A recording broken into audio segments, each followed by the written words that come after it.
Olá, amigos do grupo de estudos Voraus, tudo bem com vocês? Espero que sim. Conforme combinado, vamos analisar justamente essa decisão do Supremo Tribunal Federal. Firme o compromisso de disponibilizar um resumo sobre essa tese aí firmada pelo Supremo Tribunal Federal, beleza? Antes de mais nada, a gente tem que entender que sobre controle de constitucionalidade. Só posso falar em controle de constitucionalidade quando há um conflito, exatamente. Conflito entre uma norma que está sendo impugnada perante uma norma que vai servir como referência ou paradigma, ou como chamamos de parâmetro. Só posso falar em controle de constitucionalidade se tiver esse juízo conflito, né, entre leis. E também, quando há um conflito, uma das normas deve prevalecer. Se uma deve prevalecer sobre a outra, é porque há superioridade hierárquica entre as normas. Então, tem que ter essa hierarquia normativa para prevalecer. E, por consequência disso, nós temos uma supremacia de uma norma sobre a outra, no caso, supremacia formal. Se eu tenho uma supremacia formal, é porque também essa norma parâmetro ela tem que ser uma norma rígida.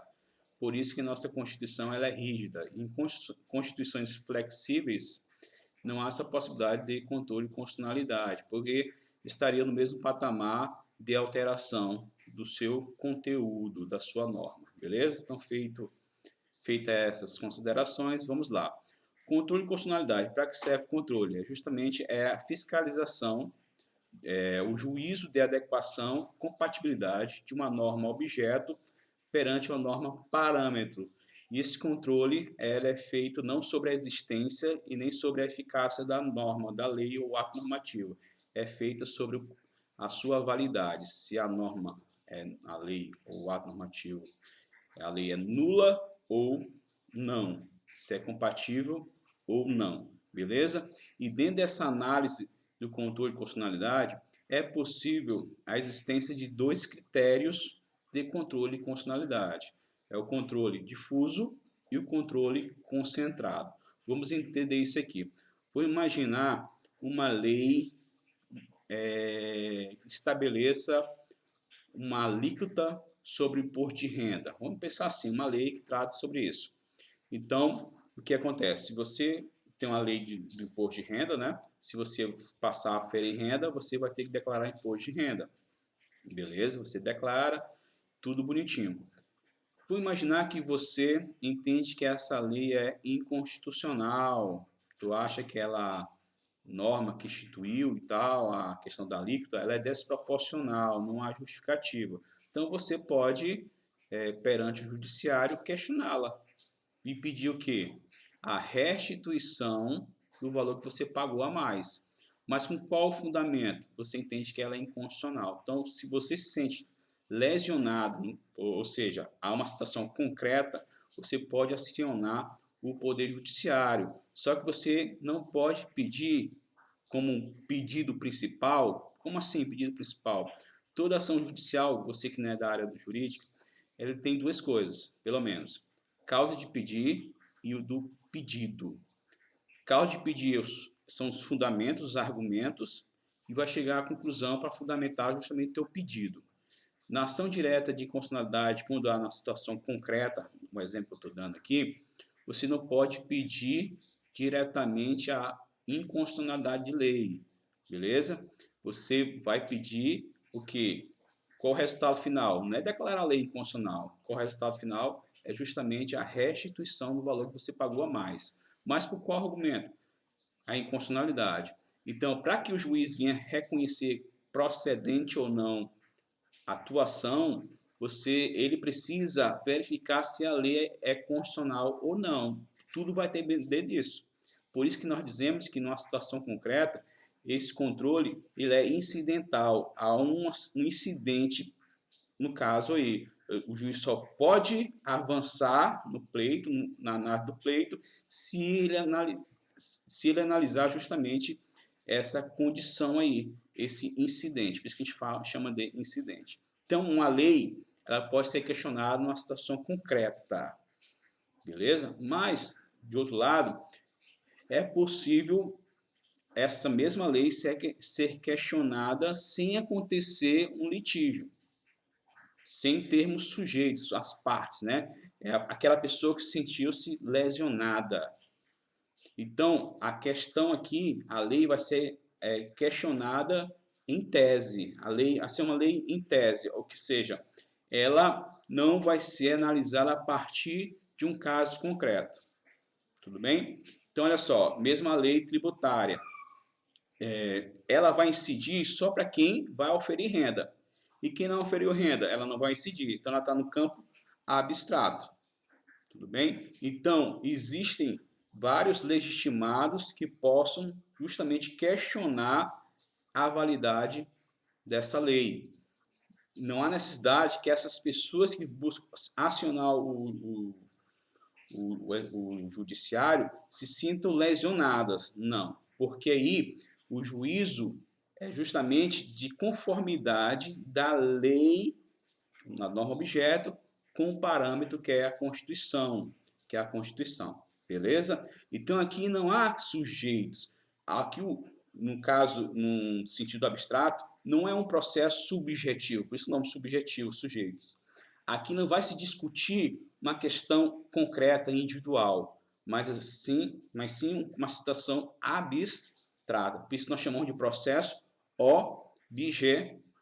Então a lei ela pode ser questionada através do controle difuso, e quando se fala em difuso, o termo difuso, mais de um, espalhado. Então qualquer juízo pode analisar justamente o controle difuso.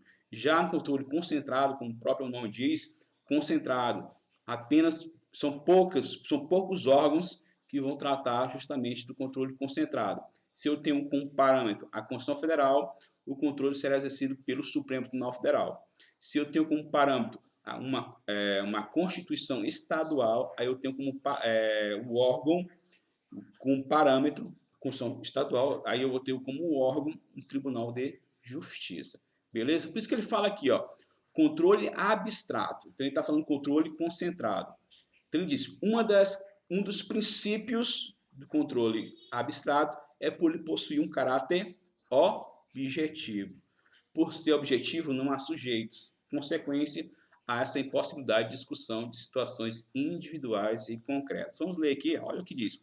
O controle normativo de constitucionalidade qualifica-se como típico processo de caráter objetivo. Aqui está falando do controle abstrato,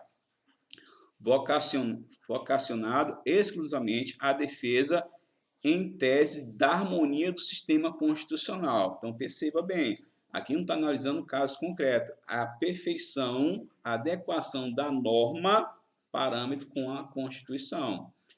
Em tese da harmonia, a instauração desse processo objetivo tem como função instrumental viabilizar o julgamento da validade abstrata, ou seja, da lei em sentido abstrato, não no caso concreto, do ato estatal em face da Constituição da República. O exame de relações jurídicas concretas e individuais constitui matéria jurídica estranha ao domínio do processo de controle concentrado de constitucionalidade, porque não se analisa uma lei em tese, no sentido abstrato, o caráter individual. Beleza? A tutela jurisdicional de situações individuais, uma vez suscitadas a controvérsia de índole constitucional, há de ser obtida na via do controle difuso, porque aqui há a existência de um caso concreto, acessível a qualquer pessoa que tem interesse e legitimidade. Beleza? O que ele fala aqui? Qualquer pessoa que dispõe de interesse. Então, eu nunca oferi renda. Então, eu não sou atingido por essa lei. Não fui atingido por uma situação concreta. Então, eu não posso entrar no judiciário, porque eu não tenho legitimidade para analisar o caso concreto. E qual foi a lesão, ameaça que você teve? Nenhum. Agora, fulano, João, ele oferiu renda, foi baseado todo o cálculo ali, ele pode entender como inconstitucional. Vamos trazer mais um exemplo aqui, para a gente finalizar. A lei estadual, que ela instituiu justamente a questão do desconto, né, das matrículas, nas mensalidades das escolas privadas, né, tem uma variação aí até 30%, beleza? Eu posso questionar na situação concreta essa lei? Depende, se eu for dono de uma escola, então o que vai ser atingido aí, dentro do território do Estado do Maranhão? Aqueles que têm, que dispõem de um ensino privado, as escolas. Então, no caso, essas pessoas, se sentirem lesionadas, podem acionar o judiciário.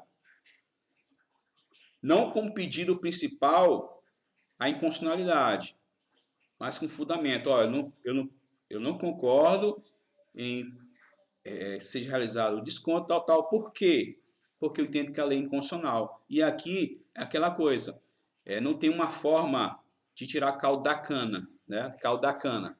Assim você pode tirar. Então, existem argumentos favoráveis e desfavoráveis contra essa lei. Quer ver? Um fator pode ser favorável à inconstitucionalidade da lei estadual.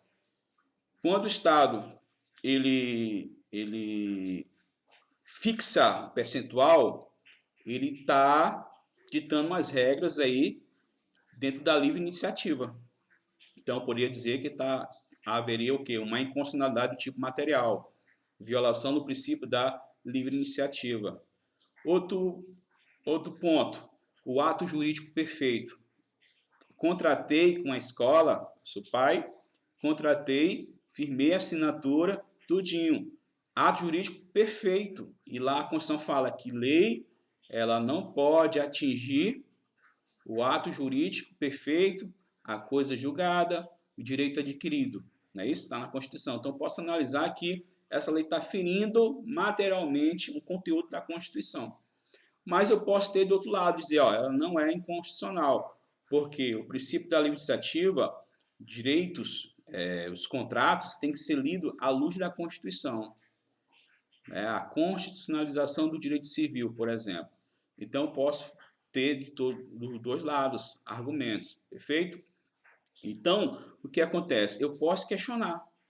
Se eu sou dono, proprietário de uma escola, eu posso assinar o judiciário. Juízo, protocolo, beleza? Como é uma norma estadual, vou no juízo de primeiro grau, posso questionar justamente isso. E o juiz pode declarar aquela norma inconstitucional. Agora, se for um controle abstrato, aí só alguns legitimados podem acionar o judiciário, beleza? E aqui está tratando da lei no sentido abstrato. Tranquilo? Então, gente, é isso. Nessa questão aí desse controle abstrato, havia um pedido que era justamente a responsabilidade civil do Estado por uma omissão em legislar sobre um tema. Então, a Constituição, ela dizia que caberia o Estado agir e o Estado não teve essa ação. Então, ele esteve em omissão. E por conta dessa omissão, por meio de controle concentrado, no caso a DPF, um dos pedidos dos autores é justamente a responsabilidade civil do Estado. E o Supremo decidiu que não cabe responsabilidade civil do Estado aqui, indenização. Por quê? Por conta do controle concentrado, onde não há sujeitos. Não há uma discussão individual aqui e concreta. Está se analisando no sentido abstrato. A pessoa pode que se valida a decisão do Supremo, caráter concentrado, e ingressar com uma ação ordinária de responsabilização do Estado, mas não pedir também no controle concentrado de constitucionalidade e indenização, porque não cabe responsabilidade civil do Estado nesse caso, somente se fosse no controle difuso, beleza? Então é isso, gente, um forte abraço e até o nosso próximo vídeo.